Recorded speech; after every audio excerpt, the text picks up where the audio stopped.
Years ago, I was told by this individual that inflation, massive inflation, hyperinflation, would take place in a year to a year and a half. We've gone by nearly 2 years. And we've seen a little inflation, but we haven't seen massive inflation. They altered that timeline in one of their G8 meetings, or one of the meetings they had. Secondly, these people are not divine. They think they are most of the time, but they really aren't. And they don't always accomplish what they want to accomplish. But they don't quit. They just keep coming. If the bill doesn't pass under this name, they change the name of the bill, and they pass it later, or they sneak it in here or sneak it in there. They don't quit.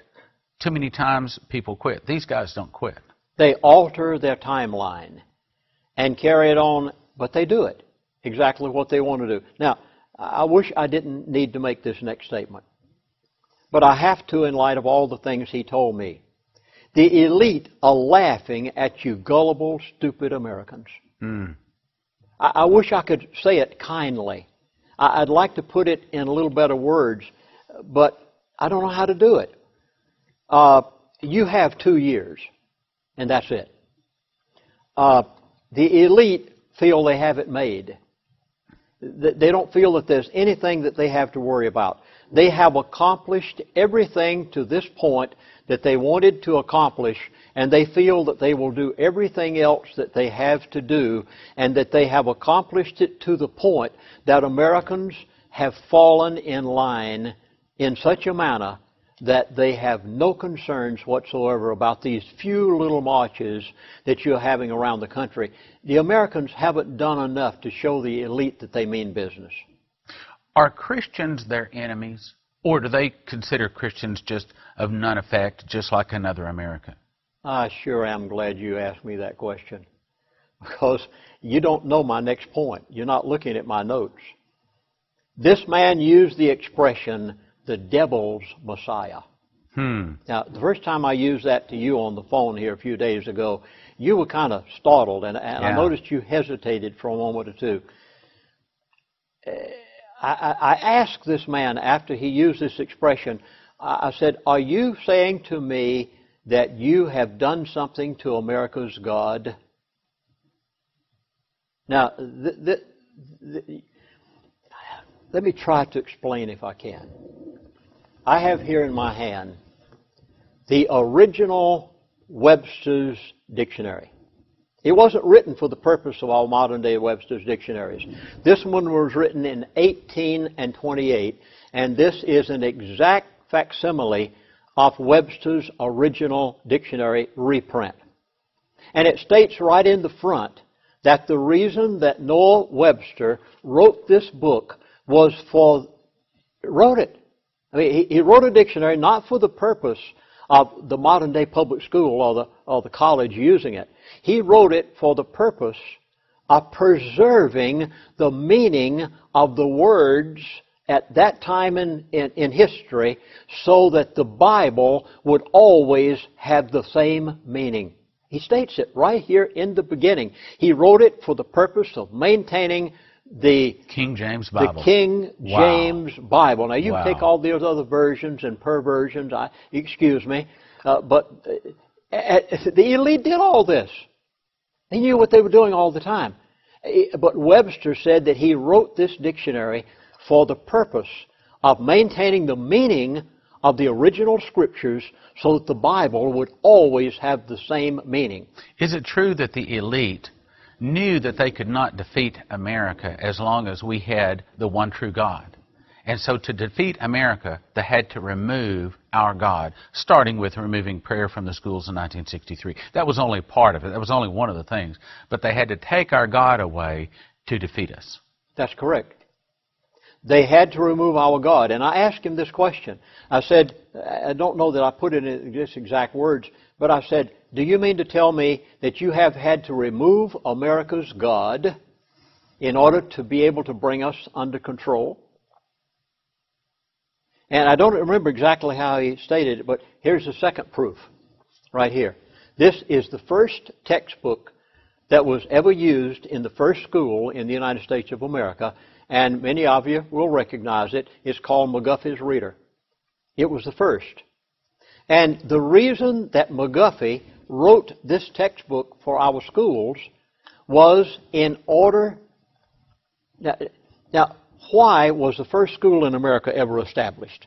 It was not established for the reason that schools exist today. The first schools ever established in America were established for the purpose of teaching people how to read so that they could read the Bible. The King James Bible. The King James Bible. Wow. And Pilgrim's Progress, Yes. which is the second most popular book during that period of time and That's had right. been for many, many For years. three or since 400 Bunyan years. wrote it. Yes, that's Yes. right. And the reason for the first school was to teach people how to read so they could read the Scriptures. And now we've taken them out of the school. Now we've taken prayer out of the school. Now they want to delete the Pledge of Allegiance to the flag because it's God in God we trust. Let me read you just a page from here, from McGuffey's Reader. Oh my God, do not allow me to sin. Help me to do as I am told. Isn't that amazing? Oh, children, don't believe your parents anymore. They haven't got any sense. Yeah. Believe your school teacher and your principal. And by all means, listen to what the president has to say when he has a speech to all the school children of the nation. Yeah. Let me do unto others as I would have them do unto me. Our God can see all we do. This is the first reading book in our first school. Can you imagine this being used as a textbook in the schools of America today? God has an ear to all we say. Let all I do be fit for His eyes. God can see all. Who can see God? Not me. Do not sin, for God can see you. First textbook of the American school for the purpose of teaching children how to...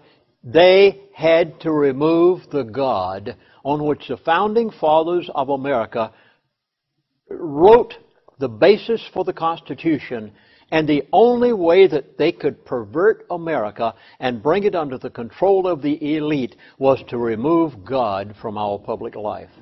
So as long as we had our God, we were invincible. But when we lost our God, we've lost our prosperity, lost our families, lost our health care, education. Everything else is falling apart because we don't have our God anymore. Secondly, they had to take God out of the churches. Now, this is going to startle, and pastors, please. I've been a minister of the gospel for 50 years. I pastored Grace Baptist Church in Hollywood, Florida for 12 years, a church of about 400 people. I'm speaking to myself as well as to the pastors of the nation. The year was 1964. I was a pastor of a church at that time. And it was when they said, you need to consider the possibility of allowing the government to be a blessing to your churches. Would you please accept, and they asked us to. They didn't tell us we had to at first. I know I was a pastor, and I had to make a decision. They said, would you consider accepting a 501c3?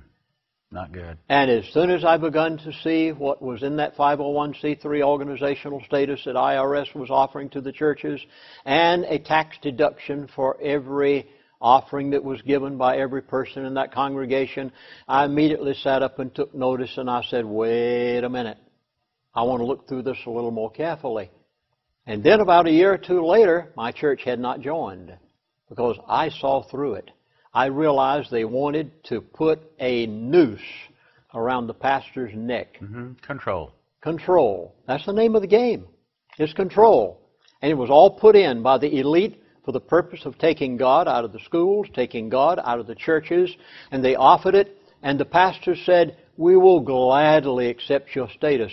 Just give us a blessing by letting our people remove this from their tax return every year. And they said, now you must take it, or those people cannot use that gift to the church. Then they came along and said, no more sermons. You see, years ago, pastors preached sermons every time we had an election. And they advised their people the status of the candidates. They told them what change the candidate was going to make when he said, I won't change. And they told them what the candidate was like and what his morals were like.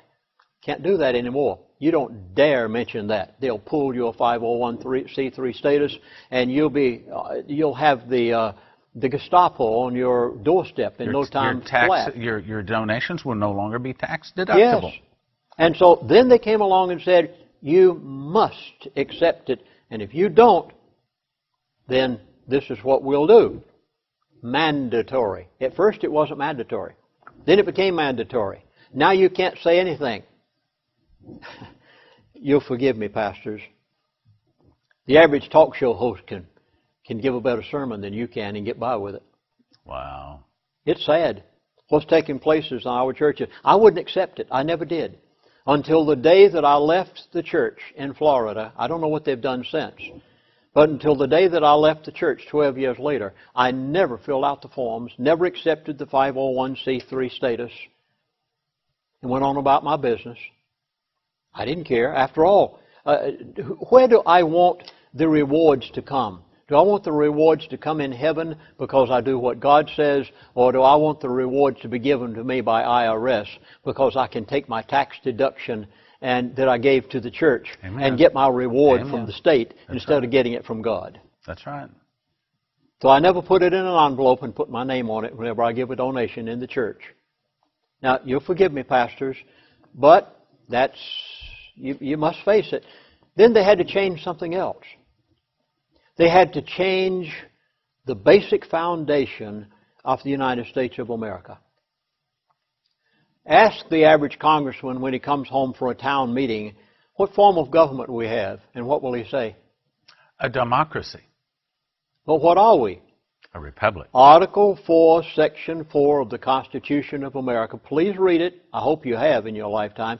Article 4, Section 4 of the Constitution of the United States of America says, Congress shall guarantee to every state in this union a republican form of government. We are not a democracy. A democracy is a rule. A republic is we the people. A democracy is we the sheeple. And people have a choice that they can make. They can either be what our founding fathers intended us to be, or they can be a democracy, and that's what they have given us, because they wanted to take away our republic. They could not, under a republic, own General Motors and Chrysler Corporation. It wouldn't have been allowed back in those days. Isn't that really a step in the direction of communism? Oh, the CEO of... Oh, yes. It is socialism. I agree. The CEO right now of Chrysler and General Motors is the President of the United States of America. That would have never been allowed years ago under a republic. They had to change us to a democracy before they could take over our banks and our lending institutions. They've given them the money, therefore they control them totally. The name of the game is control. Remember it as long as you live, and then, here it is. You'll see a clip of it. A bold new world order. Mm-hmm. It's not a new idea. President Bush talked about it back in 1991. It is a big idea, a new world order where diverse nations are drawn together in common cause. Nothing in the world but the same thing that Satan created in the Garden of Eden. A new method of trying to get to heaven his way, which never worked for Cain. It'll never work today. And the New World Order is what they're going to set up. I was told within 2 years, nearly everyone in America will be working for the government. Wow. That's Chrysler. not good. Not good. Who do you work for? CEO is our president. General Motors, who do you work for? The CEO is the President of the United States of America. Banks, Chase, Bank of America, Wells Fargo, who do you work for? You don't work for the bank. Oh, no, your name's on the paycheck. But who really do you work for? The banks were given millions and billions of dollars in the bailout program in the last few months of President Bush's administration, and today the CEO of the banks is the President of the United States of America. And now doctors, you may as well